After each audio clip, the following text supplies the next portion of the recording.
My name is Jum'a. I am the coordinator of the Palestinian grassroots movement against the wall and the settlements. I am Palestinian. I am from Jerusalem as well. In this short video, I'm going to talk about the Palestinian historic relation to land and the environmental impact of colonialism, how the environment has been used all the way as a weapon of ethnic cleansing to the Palestinian people within the context of settler colonialism. Palestinians in the 19th century, and let's talk about the end of the 19th century, they were depending mostly on agriculture. 2/3 of the Palestinian people were farmers. They were not just producing for themselves, but also Palestinians were exporting to different countries, either in the neighboring countries like Syria, like Egypt, Turkey, and also to Europe. For example, in 1913, 1914, the Palestinian export to these countries from citrus alone were about 1,553,086 and 86 books of fruits, of citrus. And almost the same quantity has been exported mainly to Egypt and Turkey, and part of the European countries from wheat, which is now almost we don't produce like any wheat. We imported it even during the British colonization. In 1917, it started the Palestinian catastrophe. After the First World War, when British colonized Palestine, and the Middle East, all Middle East has been divided between the colonial countries, like France and Britain mainly. Palestine located under the British mandate, and right after, in 1917, Arthur Balfour, he was the foreign minister of England, he promised a Jews' homeland in Palestine. So here it started, from this point, the settler colonialism.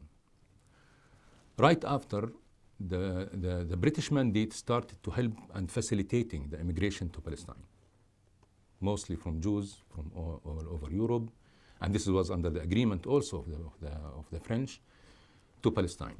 Where did they go with them? They were settling them on the Palestinian farmers' lands, next to the Palestinian villages, in the Palestinian orchards.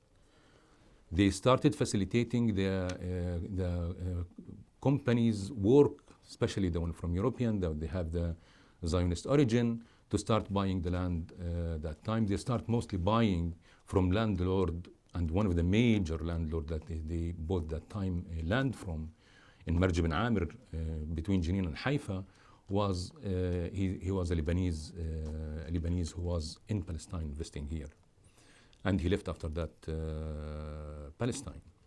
And it's continued, like from 1917 until 1948, the Palestinian Nakba, almost 600,000 settlers has been brought to Palestine and settled in the Palestinian land.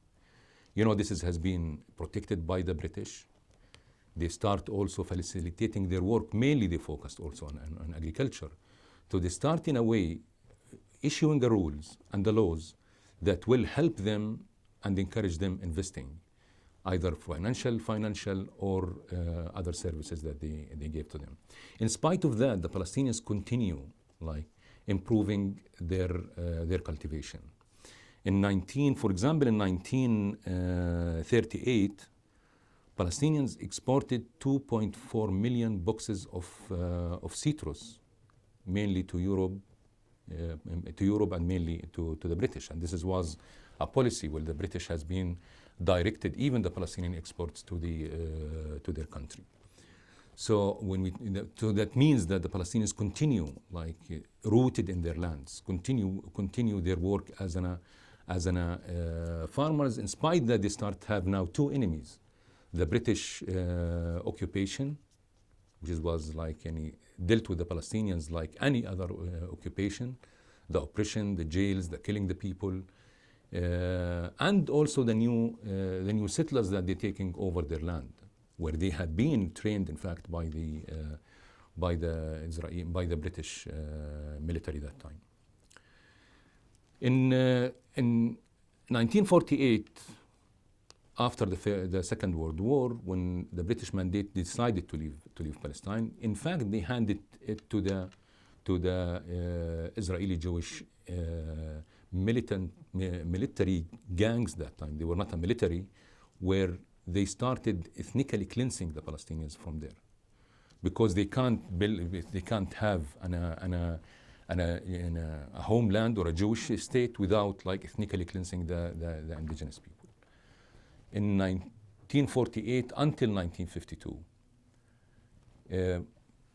almost 2/3 of the Palestinian people in 1948 has been expelled from their land to the diaspora.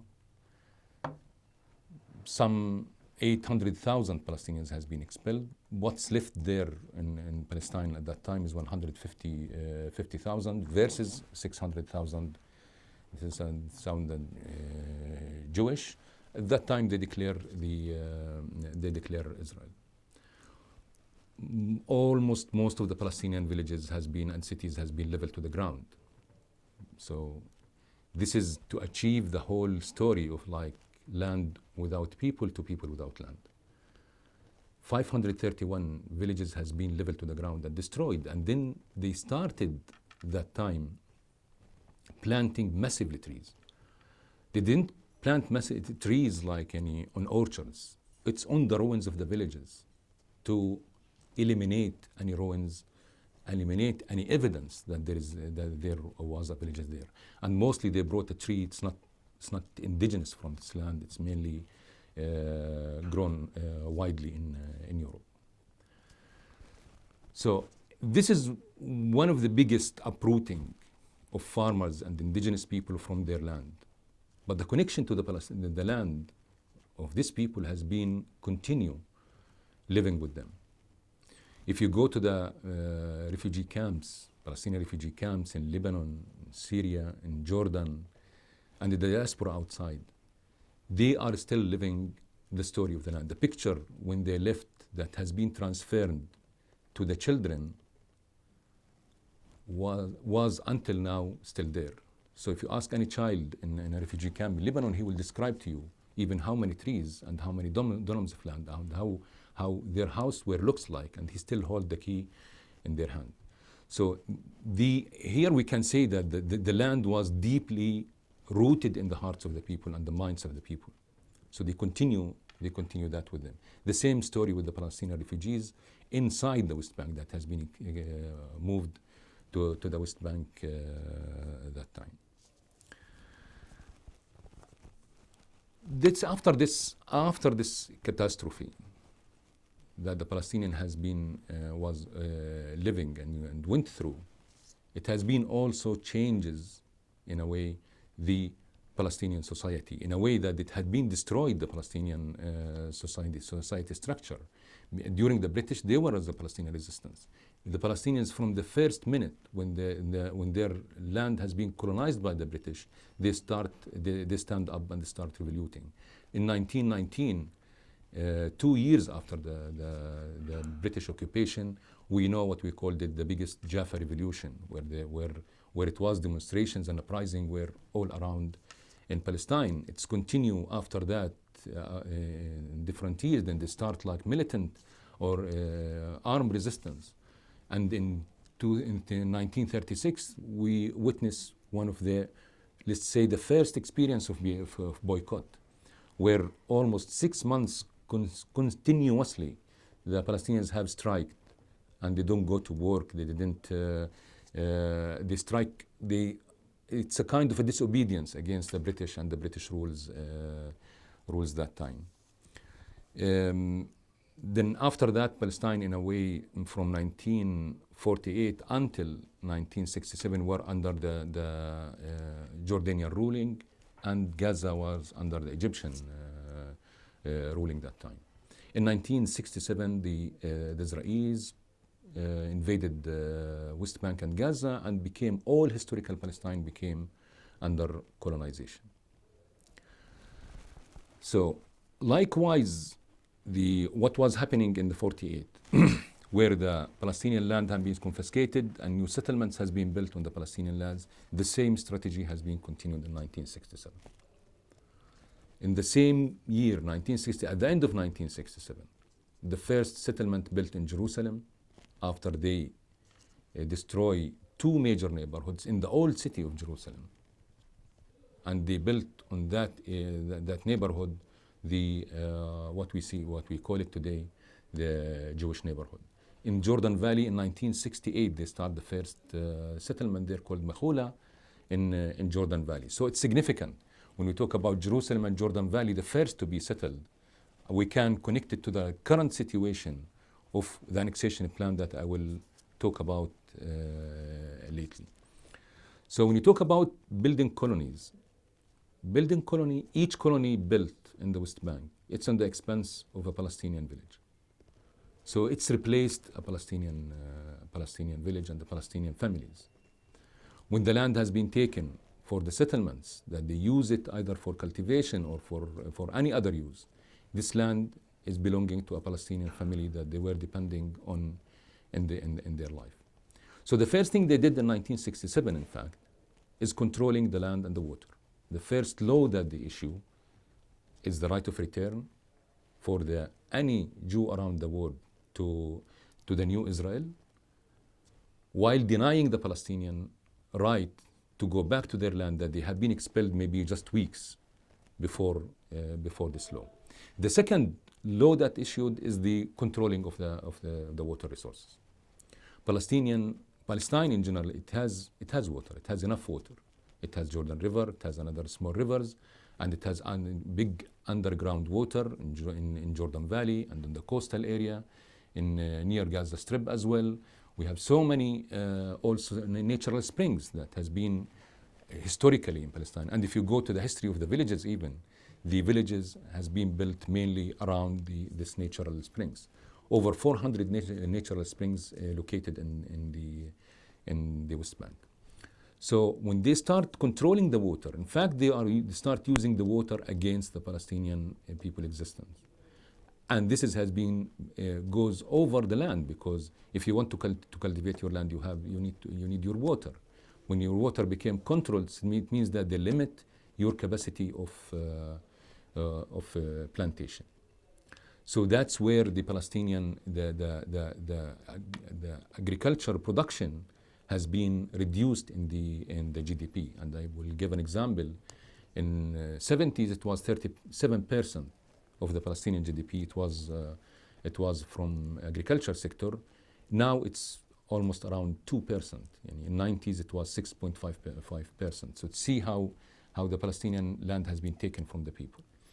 In order to force the people to leave their land, in fact, they put other restrictions on the Palestinian production, either the markets, flooding Palestinian markets also with the Israeli products,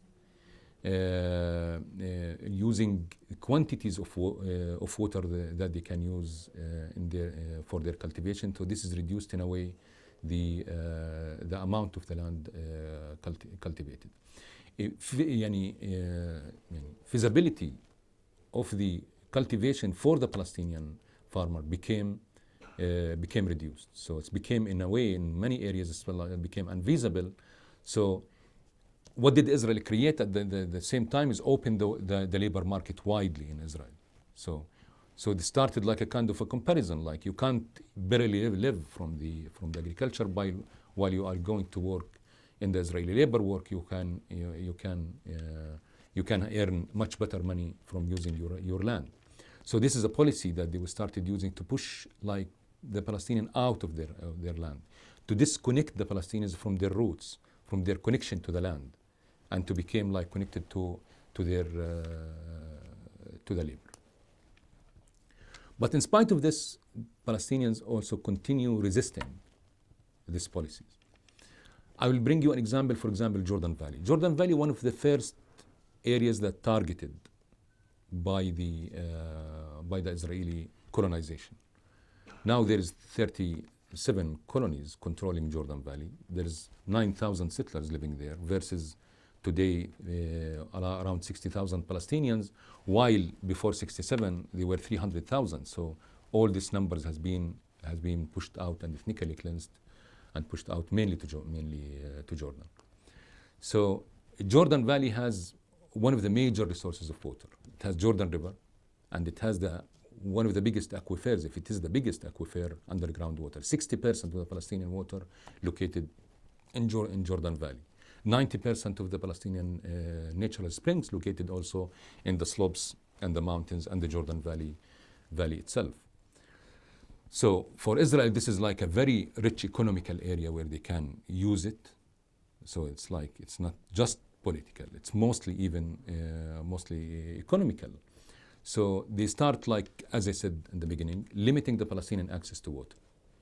The first big resource of water was Jordan River.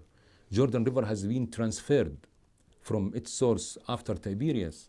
It has been transferred to the Negev. So this is one of the biggest destruction for the ecosystem in the Jordan Valley.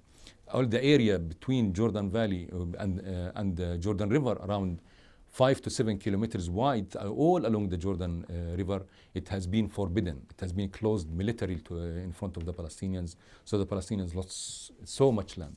By the way, Jordan Valley is about 28.5% of West Bank. It is the biggest reserve of land. Even if the expansion for the future for the Palestinians, Jordan Valley was one of its main resources. So they started the policy into more than one direction. First of all, reduce the Palestinian use of the land in Jordan Valley, the planted areas, by putting the restrictions, as I talk about, in the water and mainly using the water and the restrictions in the markets as well. The second thing is targeting the Bedouin communities in that area. We have in the north of the Jordan Valley around 36 Bedouin communities in the north of the Jordan Valley. We have 46 communities in the middle, and in the middle area of the Jordan Valley, and we have such a number in the south of the Jordan Valley.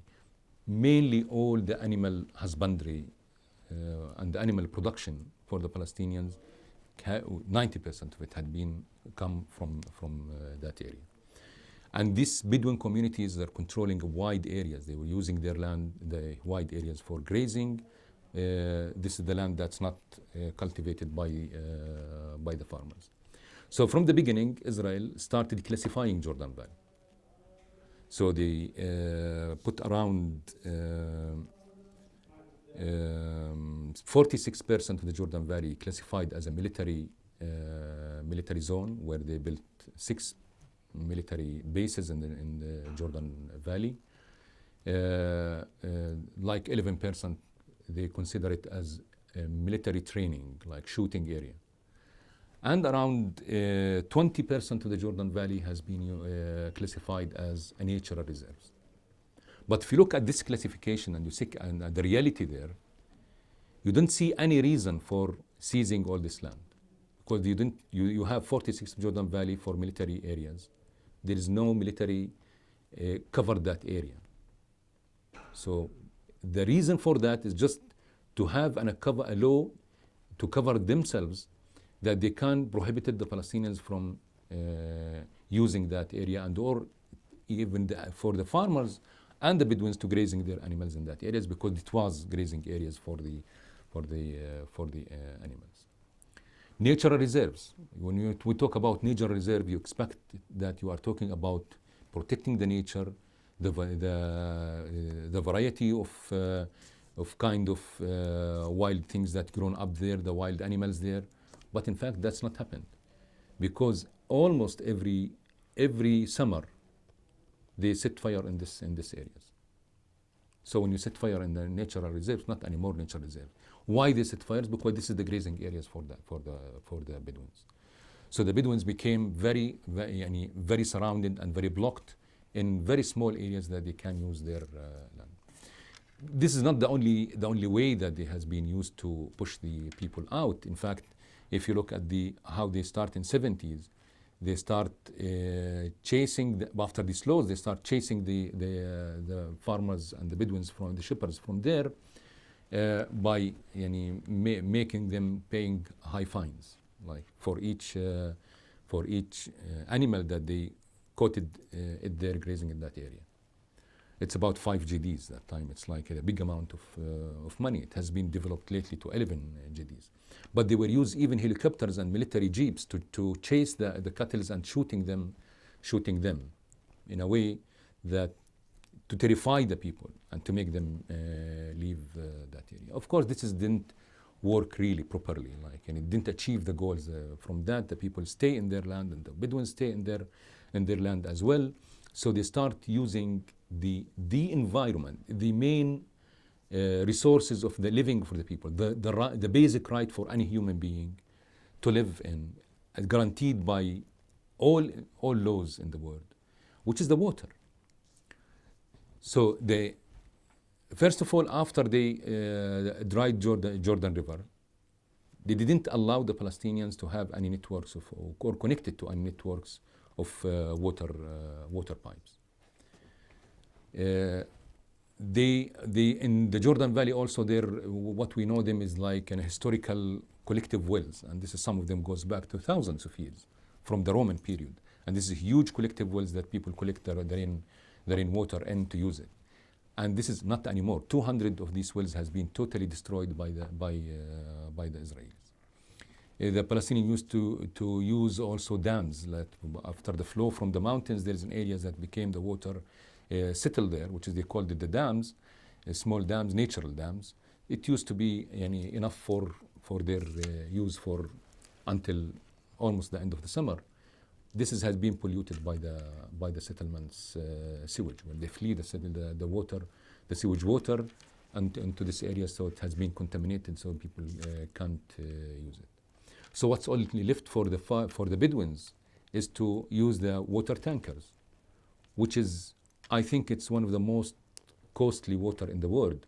Each 1 cubic meter of water, it costs them around $10, which is something beyond the capacity of the farmers. But in spite of that, they stay in their land there. This is other than the other services, the health, for example. None of any of these communities is allowed to have a health clinic, even in a tent. You can't build any structure there, animal shelter.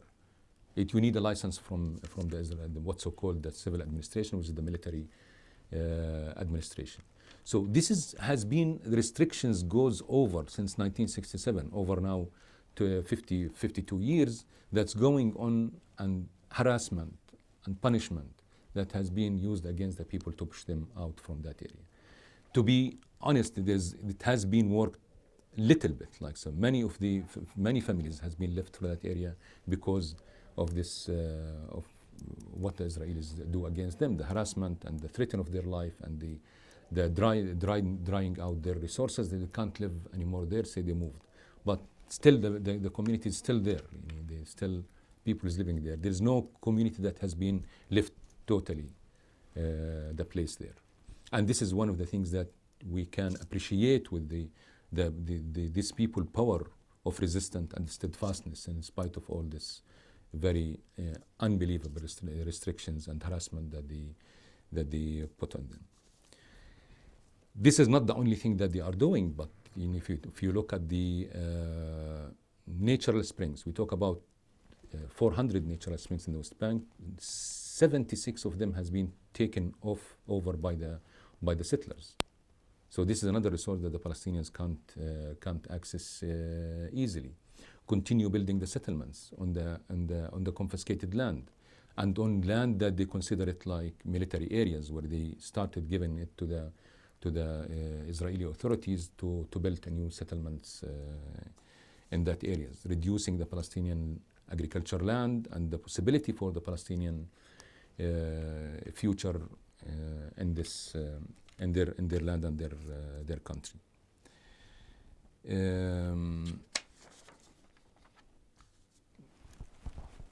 The other dangerous thing that they were using when you talk about destruction of environment is the dumping sites. we talk about 98 dumping sites, most of it's chemical, from the Israeli factories, either from inside Israel or from the industrial zones in the West Bank that they created. 98 of these dumping sites located in different areas of the Palestinian land, from Hebron to Tul Kerem to Beit Lahem to Nablus. So we know what kind of toxics that they're burying in this dumping site, from how it's reflected on the health of the people. So the highest, for example, cancer cases in the West Bank are from Hebron first and from Tul Kerem. And that's because Hebron is very close to the south borders, where the nuclear reactors in the south, in the Negev, and the dumping, the nuclear waste has been dumped in the mountains in the West Bank there, while the solid waste from the Israeli factories, either in 14 industrial zones that they're creating all over the West Bank next to the settlements, it has been dumped also in the Palestinian areas and dumping sites, which is close to the cities and villages. It's not just like the affecting the people health directly from what's radiation or from even grazing the animals in that areas, but also it's contaminated and to the underground water for the people. This is one of the things that mostly worrying the Palestinians when they talk about, when they saw the statistics every year of the diseases in the West Bank, and it's very connected to this kind. Inquiries, we have 6 big inquiries in the mountains of the West Bank, that all their dust has been flooded over the Palestinian villages and cities, causing so many health, especially lungs problems and asthma for the people, particularly the children.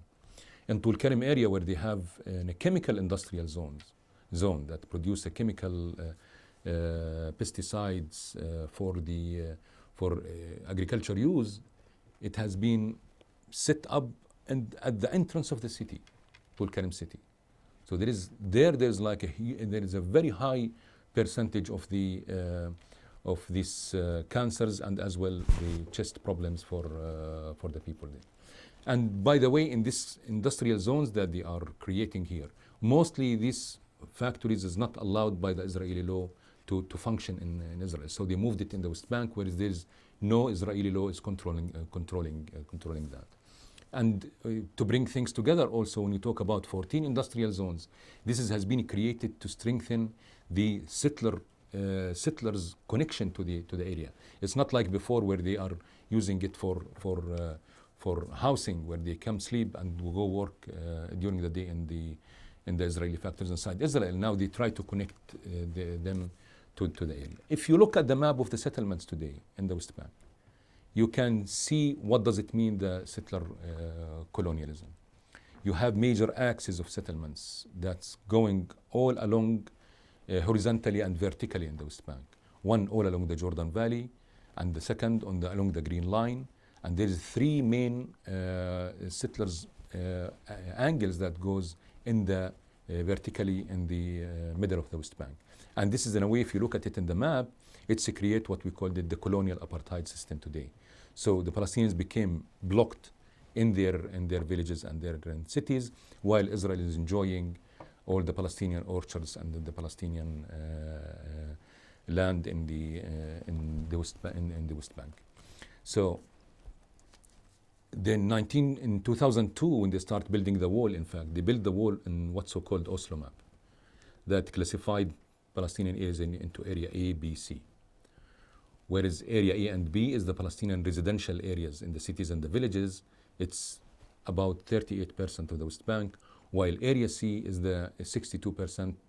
The area A and B under Palestinian Authority control, while the area C under Israeli control. So in 2002, and this is supposed to be temporarily, like from 1993 when they signed the agreement, it should goes until 1999, where supposedly this status will be ending and the Palestinian state will be declared after they transfer and pass over the rest of the land to the Palestinians. But what happened is totally opposite. The 2002, they start building a massive wall, 810 kilometers inside the West Bank. It's encircling and ghettoizing the Palestinian communities, while enable the settlements to expand in the Palestinian orchards in the West Bank. So, and it's continue. Now we are talking about the annexation plan, which has been blessed by and has been issued even by Trump, by the American administration. In 2017, when Trump came to the power, he adapted immediately this Zionist settler colonial project in the West Bank, and they start liquidating Palestine issue by, as you know, recognizing Jerusalem as a capital for Israel, and targeting the UNRWA, which is the address for the Palestinian people. By targeting it and drying its resources, they think that they can get rid of this refugee problem. Then it came after that to legalizing the settlements, as if the American administration became like they are the international law itself. Why this is contradiction totally, the international law and the United Nations resolutions that stated that this is an occupied land and Israel must withdraw from this area, this land, which is now they are changing the whole de facto on the ground, where it will be impossible in this case to have a Palestinian state, and we Palestinians will face an apartheid system at the end. Another main story is Gaza Strip. Gaza by itself is a catastrophe. Gaza, around 365 square kilometers, lived in it 2 million people. It's the most dense place in the world. It has been totally surrounded by walls and controlled from all sides. The best describing for it is an open air prison, and one of the worst even air prisons that you can think of. Gaza used to be, even before 1967, during the British mandate, one of the main producers of the citrus next to Jaffa. It's dates, citrus, and olives, and many other also products. 20% of Gaza Strip was agriculture land planted mainly with citrus. And I remember, like in 70s and 80s of the last century, Gaza was exporting hundreds of tons of citrus mainly to Jordan, from Jordan to the Arab world. After they blockade Gaza, after Oslo agreements, and particularly with the major attacks on Gaza after the second Intifada, after 2000, they started desertification Gaza, meaning uprooting the trees there under the pretext of the security of their soldiers. And the biggest destruction was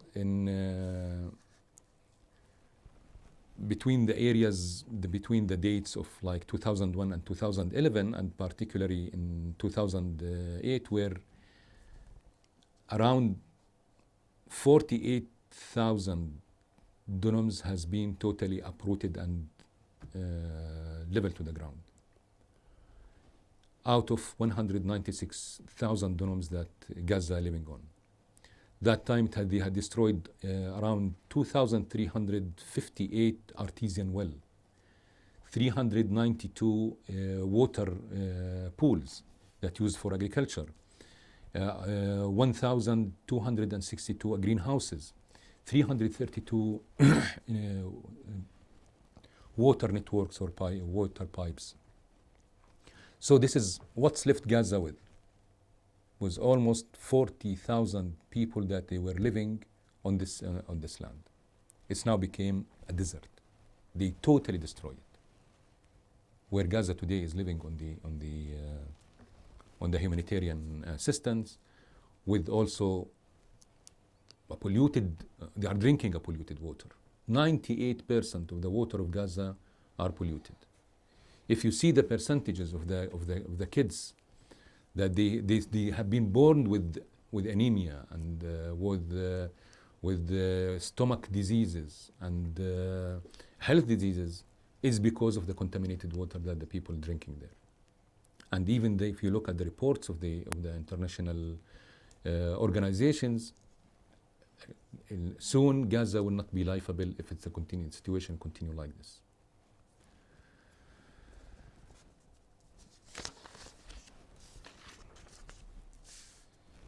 In a way, if we want to conclude in that, looking at all what statistics and all the description of what happened to the Palestinians. After Palestinians were controlling all historical Palestine, it became reduced now to around 15% of the Palestinian historical land, where the Palestinians lived in very dense, closed areas. By the wall and by the annexation of annexation plan that they are talking about, by the blockade of Gaza, even the Palestinian communities, the Israeli Palestinians who's living in Israel, is also besieged in their area where their land they can't use it properly. They became living also in ghettos and isolations that surrounding either by the highways or the Israeli cities and settlements around them. They try in a way or another, like by all this, is to eliminate these people. If you look at the Palestinian case, comparing to the other cases around the world, it's not a unique. We have similarities in what happened to the Native Americans, to the New Zealand, Australia, in Latin America, and many other indigenous people that has been targeted to be genocide and to be eliminated from the earth. Another similarity that we have in Palestine also is the apartheid system, particularly in South Africa. So it's a combination of these that has been used against the Palestinian people to get rid of their cause and to make them defeat them, and to make them accept the reality that Palestine is not Palestine anymore, it's Israel, and Palestinian people are nobody. The Palestinians never gave up. As I said, since the British colonization, they continue resistance in spite of all disasters and catastrophes that we are passing through. Still, until now, the Palestinians still resist. And if there is anything you can relate it to, it is to their connection to the land, to their environment. The land are very well and deeply rooted in our culture, in our narratives, in our poems, in our meals, in every single aspect of our life. When you talk about olive tree as a holy tree in Palestine, it is holy because it's a symbol of resistance. This tree can live for thousands of years. This tree can live in the worst conditions of natural conditions. And for centuries, it has been provide the Palestinians their source of living. We have sayings in our language: if you have olive oil, you will not starve. So we are waiting for the seasons to improve our life. We are waiting for the sun to rise up, and before they rise up, we receive it when we are working on our land. When we are kids, when we go to the land, my father was telling the story of my ancestors through that tree. Your father sat there, your grandfather moved the stone from here to there, here what we were doing, what we are planting, and he will tell you the age of this tree, and you can connect it with your roots in the country. So our connection to our roots is one of the main inspirations of our resistance. Our connection to the land make our spirit feels strongly the human rights. What we go through, as I said, is not a unique, and make us feel the suffering of the other people around the world.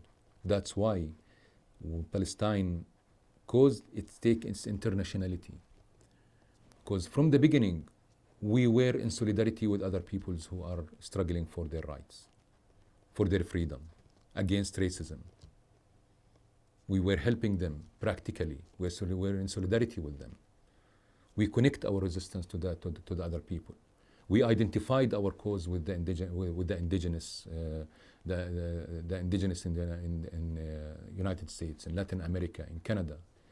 We identified and in strong solidarity with the American, the Black Americans' struggle for their rights and against the racism and racial discrimination. And at the end, we are people of right. No matter how it looks that we are weak, but we are not weak. We are strong with our resistance, or our strong connection to our land and insistence that we will continue and we will gain back our rights and our land. And thank you. قديش والله وقت أخذت؟